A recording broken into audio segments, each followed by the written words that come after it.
అందరికీ వందనాలు తెలియచేసుకుంటున్నానండి. నేను మీ వసంత ప్రసాద్. మరి దేవుని మహాకృపను బట్టి ఈరోజు దేవుని జనన విధానాన్ని బట్టి వాక్యాన్ని చెప్పుకుందామండి. మరి ప్రార్థన చేసుకుందాం. మరి అందరూ ఎలా ఉన్నారు? దేవుని మహాకృపను బట్టి మీరు అందరూ బాగున్నారని నేనైతే కోరుకుంటున్నాను. బాగుండాలని కూడా కోరుకుంటున్నానండి. మరి ప్రార్థన చేసుకుందాం. మహాపరిశుద్ధుడ కలిగిన తండ్రి, నీకు వందనాలు. ఈ వాక్యాన్ని నా తండ్రి మీరు మాతో మాట్లాడండి. మాకు జ్ఞానాన్ని కలిగించండి. ఈ వాక్యం ద్వారా మా హృదయాలను నెమ్మదిపరచండి. మా హృదయంలో నా తండ్రి నీ మాటలు నిలిచినట్లుగా నీ కృప దయచేయమని, నాకును నువ్వెవరైతే ప్రేరేపిస్తున్నావో వారిని నీ ఆశీర్వాదాలతో నింపమని అడుగుతున్నాను తండ్రి. ఆమేన్. మరి మత్తయి సువార్త మొదటి అధ్యాయాన్ని చూసినట్లయితే కనుక 18వ వచనం నుంచి యేసుక్రీస్తు జనన విధం ఎట్లనగా అని చెప్పేసి మరి వాక్యాన్ని ప్రారంభం జరుగుతూ ఉంటుందండి.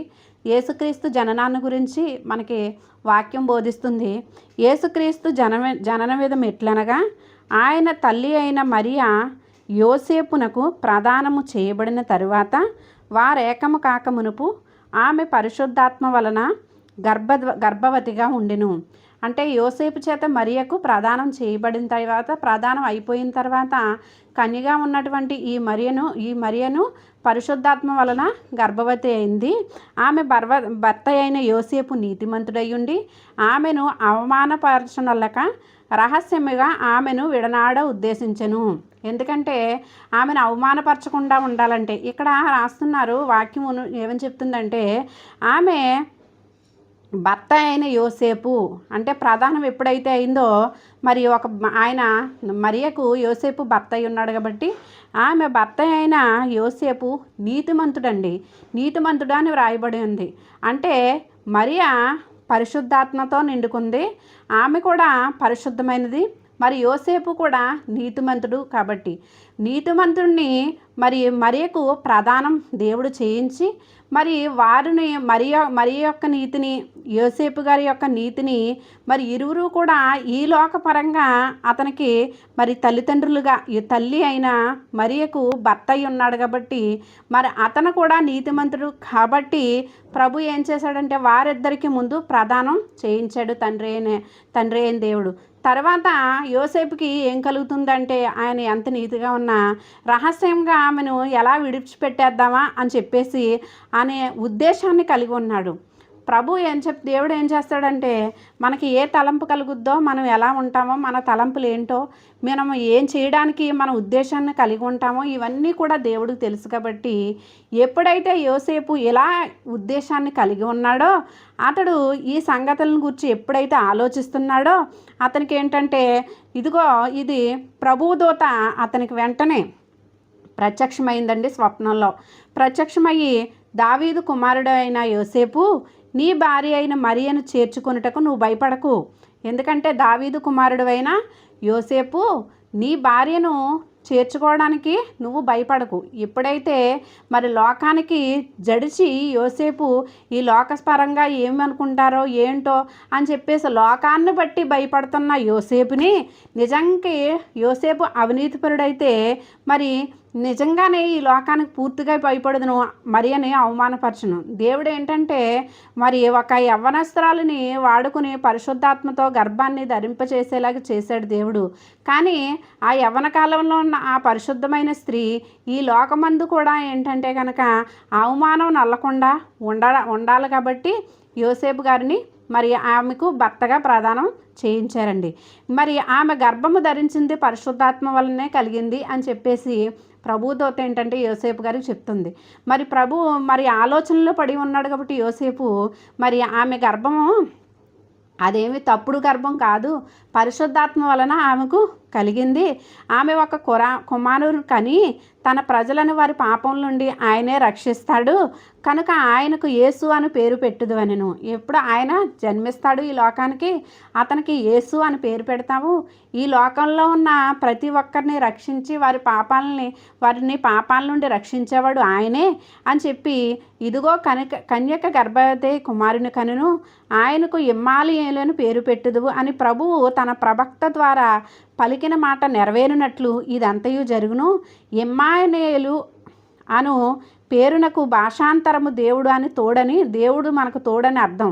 యోసేపు నిద్ర మేలుకొని ప్రభుదూత తనకు ఆజ్ఞాపించిన ప్రకారమే చేసి తన భార్యను చేర్చుకొని మరి యోసేపు నిద్రలేచిన వెంటనే ప్రభుదూత యోసేపుకు ఏమైతే చెప్పిందో అదే చేశారండి యోసేపు గారు. అంటే ప్రభుదూత అంటే ప్రభు దగ్గర నుంచి పంపబడిన ఒక వర్తమానం దూత ద్వారా యోసేపు చేరింది. ఈ దేవుడు దూత ద్వారా నాకు చెప్పించాడు అని చెప్పేసి మరి యోసేపు గారు నమ్మబట్టే కదా, విశ్వసించబట్టే కదా, నిజమే దేవుడి దగ్గర నుంచే నాకు ఈ వర్తమానం వచ్చింది కాబట్టి మరి యోసేపు గారు ఇక్కడ ఎవరికి భయపడ్డారంటే లోకానికి భయపడలేదు, కానీ దేవుడికి భయభక్తులతోని విధేయతతోని దేవుని యందు విధేయత, దేవుని యందు భయభక్తులు కలిగి ఉన్నారు కాబట్టి మరి మరియను చేర్చుకున్నారు. ఏ మిస్అండర్స్టాండింగు లేకుండా మరి మరియను చేర్చుకున్నారు. ఆమె కుమారుని కనువరకు ఆమెను ఎరగకుండెను. అంటే ఈ లోకానుసారంగా ప్రదానం చేయబడి ఆమెకు భార్య అయింది, కానీ నీతిమంతుడైన యోసేపుకి మరి యేసుక్రీస్తు పరిశుద్ధాత్ముడు కాబట్టి దైవ కుమారుడు ఆమె గర్భంలో పరిశుద్ధాత్మ దేవుడు ఉన్నాడు కాబట్టి ఆమెను ఏంటంటే ఒక భార్యగా చూడకుండా ఒక తల్లిలాగా, ఒక పవిత్రురాల్లాగా, భర్త అయినప్పటికీ కూడా ఒక పవిత్రంగా ఆమెను చూశారు యోసేపు. అతడు ఆ కుమారునికి యేసు అని పేరు పెట్టారు. ఎవరు పెట్టారు? అతడు అంటే యోసేపే యేసు అని పేరు పెట్టారు. మరి దావీదు వంశంలో జన్మించినటువంటి ఈ యోసేపు గారు మరి దైవ కుమారుడైన దేవుడు కూడా తన వంశమందు జన్మించే అవకాశాన్ని దేవుడు తనకిచ్చాడు. అంతేకాకుండా మరి దైవ కుమారుడికి పేరు పెట్టే ఒక అవకాశాన్ని కూడా యోసేపు గారికి ఎందుకు ఇచ్చారు ప్రభు అని ఆలోచిస్తే కనుక మరి ఇక్కడ ఏంటంటే ముందుగా వ్రాయబడి ఉన్న మాటలు ఏంటంటే యోసేపు గారు నీతిమంతుడు అని వ్రాయబడి ఉంది. నీతిమంతుడు అని పరిశుద్ధ గ్రంథంలో రాయబడడం అంటే అది ఒట్టి విషయం కాదండి. ఎందుకంటే ఇది వాక్యం పరిశుద్ధాత్మ ద్వారా ఈ పరిశుద్ధ గ్రంథంలో రాయబడింది కదా. మరి దేవుడే స్వయంగా యోసేపు నీతిమంతుడు అని ఇక్కడ చెప్పిన మాట. అంత నీతిమంతుడు కాబట్టి దైవ కుమారుడికి పేరు పెట్టే అవకాశం వచ్చింది. ఎందుకంటే మన కడుపున పుట్టిన వారికే మనం పేరు నిర్ణయించగలం కదండి. ఎందుకంటే వేరే వాళ్ళకి పేరు నిర్ణయించే హక్కు మనకు ఉండదు. ఎవరి పిల్లల పేర్లు వాళ్ళే పెట్టుకుంటారు. కానీ ఏంటంటే మరి దేవునికి భయపడ్డాడు, మరి అలాగే దేవునికి విధేయుడై ఉన్నాడు కాబట్టి ఈ నీతిమంతుడిని మరి ఈ లోకపరంగా దేవునికి తండ్రిగా యోసేపు మరి ఎవరైనా ఈ లోకంలో మరి బిడ్డను కన్నప్పుడు పలానా పిల్లాడు ఎవరు అని అంటే మరియా యోసేపు కుమారుడు ఇతను అని చెప్పుకునే ధన్యత చెప్తారు కదండి. అట్టి ధన్యత ఇదిగో యేసు ఎవరు కుమారుడు అంటే యోసేపు మరియ కుమారుడు యేసు అని చెప్పేసి అప్పుడు ఆ లోకంలో చెప్పుకునే ఉంటారు కదా, మరి ఆ కాలంలో చెప్పుకునే ఉంటారు కదా.